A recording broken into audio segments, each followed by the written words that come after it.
कि लगता है मुख्यमंत्री पुष्कर सिंह धामी का जो वक्त है, जो समय है, इस वक्त वो ठीक नहीं चल रहा है। अभी केदारनाथ वाला मामला ठंडा भी नहीं हुआ था कि एक और कंट्रोवर्सी जुड़ गई। 19 साल का लड़का एक मीम बनाता है और उस लड़के को पकड़ने के लिए बड़ी तत्परता के साथ पुलिस पहुंचती है उसके घर, उसे पकड़ करके ले जाती है। एक यूजर ने तो ये तक लिख दिया कि अंकिता भंडारी के हत्यारों को पिछले 2 सालों से सरकार बिरयानी खिला रही है और यहाँ अपने ही पहाड़ी लोगों का एक मजाक बर्दाश्त नहीं कर पा रही है। ये बहुत सारे पेजों की एक तरीके से आप ये कह लीजिए इनके लाखों फॉलोवर हैं और ये एक पूरी की पूरी कम्युनिटी है और इस पूरी की पूरी कम्युनिटी में इस प्रकरण को लेकर खासतौर पर बहुत ज़्यादा नाराज़गी देखने को मिल रही है।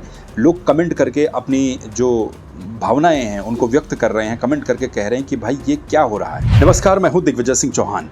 ये सोशल मीडिया का एरा है और इस सोशल मीडिया के एरा में आप मीम कल्चर से भी वाकिफ होंगे ही। देश में जो भी ट्रेंडिंग घटनाक्रम होता है उस पर मीम्स बनते हैं, एक्टर्स पर मीम्स बनते हैं, क्रिकेटर्स पर मीम बनते हैं, कंटेंट क्रिएटर पर मीम बनते हैं और पॉलिटिशियंस पर भी मीम बनते हैं। मीम बनाने के भी कुछ तरीके होते हैं। एक होता है हद में रह करके मीम बनाना, जिसको हर कोई एंजॉय करता है।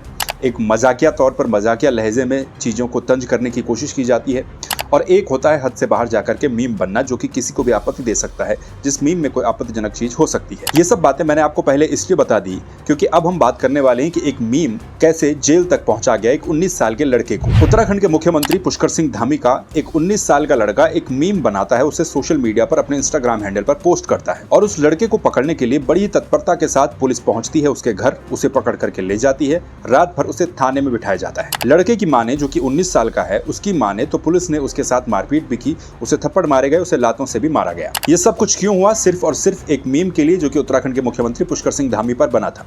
लेकिन अगर आप इस मीम को देखोगे तो आपको कहीं से भी ऐसा नहीं लगेगा कि इसमें कुछ ठेस पहुंचाने या फिर छवि खराब करने या फिर आपत्तिजनक जैसी चीज, ऐसा इसमें कुछ भी नहीं था। ये सिर्फ एक नॉर्मल सा मीम था जिसकी ड्यूरेशन मुश्किल से 6 से 7 सेकंड की है और इस 6 से 7 सेकंड के मीम के लिए इस लड़के को पुलिस अरेस्ट करके ले जाती है। इसके साथ मारपीट होती है लड़के के हिसाब से और उस पर कई धाराएं लगाई जाती है। अब सबसे पहले आप ये मीम देखिए।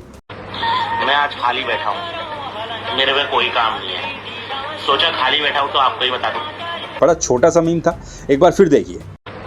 मैं आज खाली बैठा हूँ, मेरे में कोई काम नहीं है, सोचा खाली बैठा हूँ तो आपको ही बता दूं।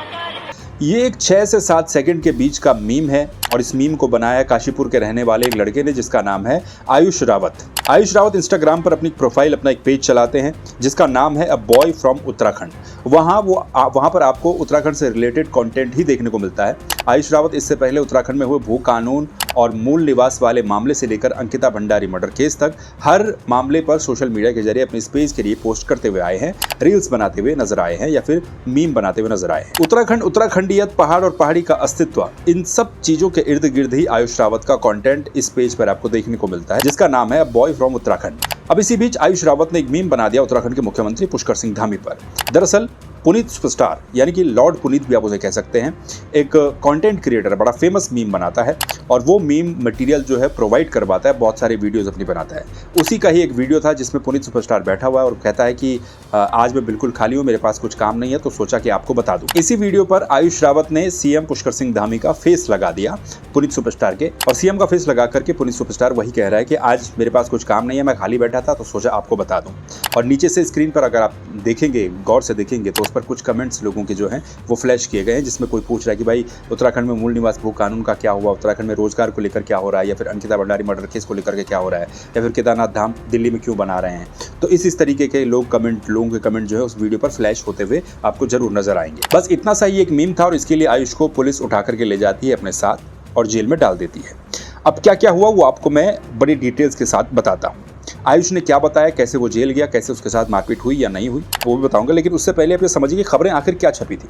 खबरें कुछ इस तरह से छपी थी कि मुख्यमंत्री की फेक आईडी बना करके जो है उससे पोस्ट किया गया और छवि खराब करने की कोशिश सरकार की और मुख्यमंत्री की गई, जबकि ये सरासर गलत है। किसी भी तरह का आयुष ने मुख्यमंत्री के नाम से या फिर उत्तराखंड सरकार के किसी भी पदाधिकारी या सरकार के नाम से कोई भी फेक आईडी नहीं बनाई, फेक प्रोफाइल नहीं बनाया। उसने पोस्ट अपने ही प्रोफाइल से किया है। अब आयुष की शिकायत पुलिस के पास किसने की, ये भी एक बड़ा सवाल है।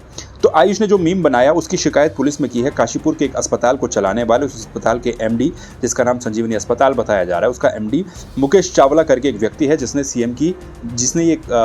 जिसने शिकायत की कि सीएम की फर्जी आईडी बना करके, फर्जी अकाउंट बना करके पोस्ट किया जा रहा है, उनकी छवि को खराब करने की कोशिश की जा रही है। फिर पुलिस 19 साल के आयुष के घर पहुंचती है और उसे उठाकर ले जाती है।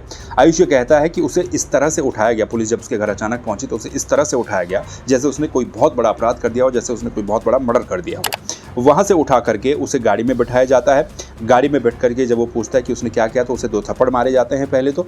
उसके बाद आयुष की माँ कहती है मेरे बेटे को कहाँ ले जा रहे हो, तो पुलिस आयुष की माँ को कहती है कि आप सीधे चौकी आ जाओ। आयुष का फ़ोन इस दौरान उससे छीन लिया जाता है और शायद वो फ़ोन अभी तक आयुष को वापस नहीं मिला है। इसके बाद आयुष को मीम दिखाया जाता है कि ये क्या है। पुलिस वाले आयुष को मीम दिखाते हैं कि ये क्या है। आयुष कहता है कि ये मीम है जो मैंने पोस्ट किया, इसमें कुछ भी गलत नहीं है, ऐसा सब कुछ हर कोई ऐसा करता है, मीम्स बनाते हैं और इसमें कोई ऐसी चीज़ नहीं है जो कि मैंने गलत की हो, बल्कि ये तो मेरी जो भावना थी उसे मैंने मीम के जरिए बताया है। इसके बाद आयुष को चौकी ले जाया जाता है, वहाँ पर बिठा करके उससे पूछताछ की जाती है, उससे सारी डिटेल्स, उसके रिश्तेदारों के नाम, उसके फैमिली मेम्बर्स के नाम, उसके पासवर्ड, उसके डिटेल्स, ये सब कुछ वहाँ पर लिया जाता है, ये सब कुछ लिखवाया जाता है। आयुष ये बताता है कि जब मूल निवास और भू कानून का प्रकरण हुआ था तो एक अभिनेत्री हैं श्वेता महारा, उनके द्वारा बेरोजगार युवकों के ऊपर कुछ टिप्पणियां की गई थी, उसके विरोध में भी उन्होंने कुछ मीम्स बनाए थे। पहले वो ये सोच रहे थे कि उसी मामले को लेकर के पुलिस मुझे यहाँ तो नहीं लाई है, तो पुलिस ने कहा कि वो मामला कब का जा चुका, वो बहुत पुराना हो चुका है। ये मामला दरअसल सीएम का जो मीम बनाया गया था उसको लेकर के था। आयुष एक इंटरव्यू में ये भी कहता है कि इस दौरान पुलिस वालों ने उसे थाने में लाते भी मारी।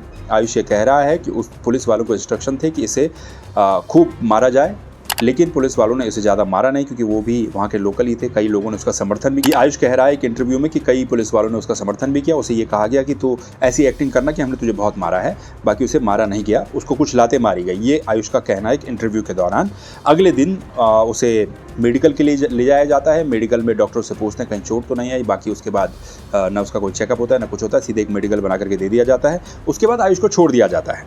अब आयुष को छोड़ तो दिया गया, लेकिन आयुष के ऊपर 4 धाराएं लगाई गई है। वो कौन कौन सी धाराएं मैं आपको बता देता हूँ। BNS 152, BNS 196 1B, BNS 292 और BNS 356 1, ये 4 धाराएं आयुष के ऊपर लगाई गई हैं जो बताया जा रहा है। इनमें जो पहली धारा है BNS 152, वो ये कहती है कि भारत की संप्रभुता, एकता और अखंडता को खतरे में डालने से कृत्यों से संबंधित ये धारा है, जो कि इस 19 साल के लड़के के ऊपर जिसने 6-7 सेकंड का एक मीम बना दिया उसके ऊपर लगाई गई है। दूसरी जो धारा है वो ये कहती है कि नफरत फैलाने से संबंधित जो कार्य हैं उसके खिलाफ ये धारा ही लगती है। फिर तीसरी धारा सार्वजनिक उपद्रव से संबंधित धारा है। चौथी है नुकसान पहुंचाने के इरादे से किसी पर लांछन लगाना, छवि खराब करना। ये तमाम धाराएं 19 साल के आयुष के ऊपर लगाई गई है, जो कि कंटेंट क्रिएटर था। अब आप बताइए कि इतनी धाराएं एक 19 साल के लड़के पर लगाई गई हैं जिसका जुर्म सिर्फ इतना है कि उसने एक मीम बना दिया, लेकिन उसने उसमें मीम पर मुख्यमंत्री का फेस लगा दिया है। मीम सोशल मीडिया का एक हिस्सा है, पहले तो ये आप पूरी तरह से समझ लीजिए। सोशल मीडिया पर आज के दौर में बिना मीम के कुछ भी नहीं चलता है। हर काम पर, हर चीज़ पर, हर कंट्रोवर्सी पर मीम्स बनते हैं। मजाकिया तौर पर लोग इन मीम्स को बनाते हैं, एंजॉय करते हैं। खुद मीम्स बनाने में बीजेपी का IT सेल सबसे ऊपर है। बीजेपी का IT सेल बहुत सारे मीम्स बनाता है इस तरह के और सोशल मीडिया पर उनको पोस्ट भी करता है। राहुल गांधी के आपने बहुत सारे मीम्स देखे होंगे, यहाँ तक कि प्राइम मिनिस्टर नरेंद्र मोदी, प्रधानमंत्री नरेंद्र मोदी के भी बहुत सारे मीम्स बनते हैं, लेकिन कभी भी प्रधानमंत्री नरेंद्र मोदी ने ये नहीं कहा कि उन्हें इन मीम्स से आपत्ति है या फिर उनके खिलाफ किसी ने मीम बनाया हो उसे जेल में डाल दिया गया हो, ऐसा हमने कभी नहीं सुना। बल्कि प्रधानमंत्री ने तो अपने एक इंटरव्यू में और एक उन्होंने ट्वीट भी किया था जिसमें वो ये कहते हैं कि वो इस तरह के मीम्स को जो है एंजॉय करते हैं। उन्होंने अपने ही एक मीम को रीट्वीट करके उस पर कैप्शन लिख दिया था कि मैं इसको एंजॉय कर रहा हूँ, और बहुत ही क्रिएटिव तरीके से वो लोग मजाकिया लहजे में अपनी क्रिएटिविटी को दिखाते हैं, जिसको एंजॉय करते हैं। बस इतनी सी ही बात है इन मीम्स को लेकर के। मीम से अगर कोई आहत होता है, मीम से किसी की भावनाओं को ठेस पहुंचती हैं, जब तक कि वो मीम हद में ना हो, जैसा कि मैंने पहले भी आपको बताया था, तो इस हिसाब से तो जितने भी सेलिब्रिटीज़ हैं उनके ऊपर कितने सारे मीम्स बनते हैं। अभी अनंत अंबानी और राधिका मर्चेंट की शादी हुई, उस शादी को लेकर के ही कितने मीम्स बने, लाखों करोड़ों मीम्स उस शादी को लेकर के बने। क्रिकेटर्स पर, पॉलिटिशियंस पर, हर किसी पर लगातार मीम्स बनते हैं। अगर मीम्स बनाने पर जेल में डालना होता तो IPL के दौरान आधा देश जेल में होता, क्योंकि हार्दिक पांड्या के ऊपर इतने मीम्स बने थे। हार्दिक पांड्या चाहते शिकायत करने लग जाते एक एक की, तो मेरे ख्याल से आधा देश, युवाओं का जो बड़ा तबका है सोशल मीडिया पर एक्टिव रहता है, वो जेल में होता। यहाँ भी उत्तराखंड वाले इस मामले में भी CM पुष्कर सिंह धामी की इस मीम के ऊपर कोई प्रतिक्रिया नहीं है।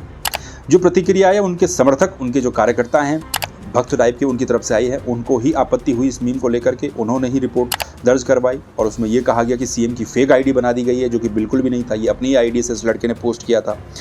अब उनके कार्यकर्ता जो हैं वो इस मीम से आहत हुए, असहज हुए।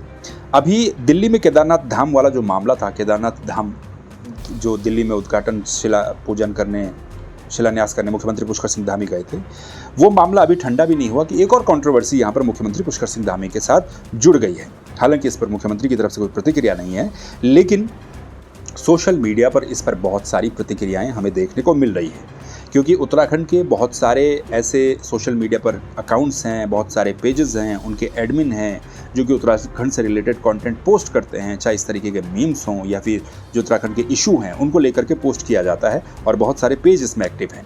ये बहुत सारे पेजों की एक तरीके से आप ये कह लीजिए इनके लाखों फॉलोवर हैं, और ये एक पूरी की पूरी कम्युनिटी है, और इस पूरी की पूरी कम्युनिटी में इस प्रकरण को लेकर खासतौर पर बहुत ज़्यादा नाराज़गी देखने को मिल रही है। लोग कमेंट करके अपनी जो भावनाएं हैं उनको व्यक्त कर रहे हैं, कमेंट करके कह रहे हैं कि भाई ये क्या हो रहा है। एक 19 साल के लड़के को आप इसलिए गिरफ्तार कर लेते कि उसने एक मीम बना दिया, और जो बड़े बड़े इशू हैं उन पर आप ध्यान नहीं देते। कई तरह की प्रतिक्रियाएं इस पर सोशल मीडिया पर सामने आ रही हैं। लोग कमेंट कर रहे हैं, लोग कह रहे हैं कि इतनी तत्परता पुलिस अगर उत्तराखंड के लॉ एंड ऑर्डर को सिचुएशन को ठीक करने में दिखा दे तो फिर बात ही क्या, मजा ही आ जाए। कुछ लोग वी सपोर्ट आयुष रावत को ट्रेंड करवा रहे हैं। एक व्यक्ति तो लिख रहा है कि धामी सरकार होश में आओ, ये कमेंट किया जा रहा है। एक यूजर ने तो ये तक लिख दिया कि अंकिता भंडारी के हत्यारों को पिछले 2 सालों से सरकार बिरयानी खिला रही है और यहाँ अपने ही पहाड़ी लोगों का एक मजाक बर्दाश्त नहीं कर पा रही है। इस तरह के कमेंट सोशल मीडिया पर ये जो आयुष रावत वाला प्रकरण है इस पर बहुत सारी जगहों पर इस तरह के कमेंट आपको देखने को मिल जाएंगे, जहां पर लोगों की प्रतिक्रिया इस तरह से सामने आ रही है। दूसरी एक चीज़ ये भी है कि बेरोजगार संघ भी इस मामले को लेकर के एक्टिव हो गया है। भूपेंद्र कोरंगा है जो कि बेरोजगार संघ से जुड़े हुए हैं। जब मैंने इस चीज़ को लेकर के इंस्टाग्राम सोशल मीडिया को खंगाला तो वहाँ पर भूपेंद्र कोरंगा का एक वीडियो सामने आया, जो कि कुमाऊं संयोजक भी हैं शायद बेरोजगार संघ के।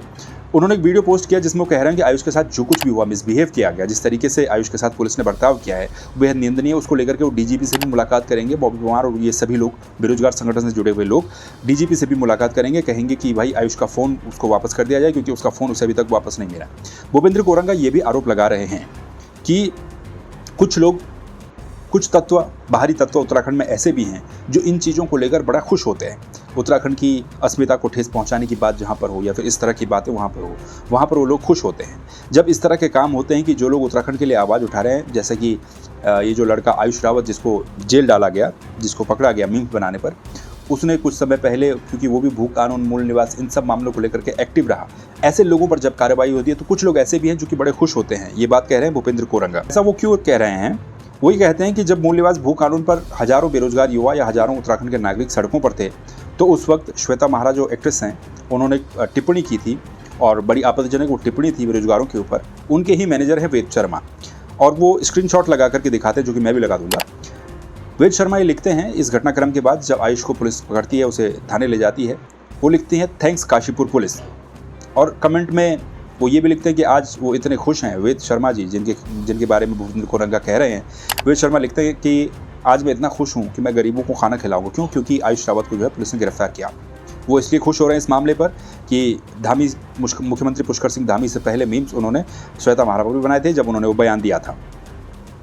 फिर वो जो कमेंट लोग लिख रहे हैं उस पर, तो उनको वो रिप्लाई में लिख रहे हैं कि फिक्र मत, कल तेरा नंबर भी जरूर आएगा। तो इस तरह के प्रकरण पर कुल मिलाकर के ऐसे लोग खुशी जाहिर कर रहे हैं। कुछ लोग ऐसे भी हैं, ये कहना था भूपेंद्र कोरंगा का। तो वाकई में ये बड़ा ही एक सोचने वाला विषय है, और ये भी लगता है मुख्यमंत्री पुष्कर सिंह धामी का जो वक्त है, जो समय है इस वक्त, वो ठीक नहीं चल रहा है। ये मैं क्यों कह रहा हूँ? ये इसलिए कह रहा हूँ क्योंकि अभी केदारनाथ वाला मामला ठंडा भी नहीं हुआ था कि एक और कंट्रोवर्सी जुड़ गई।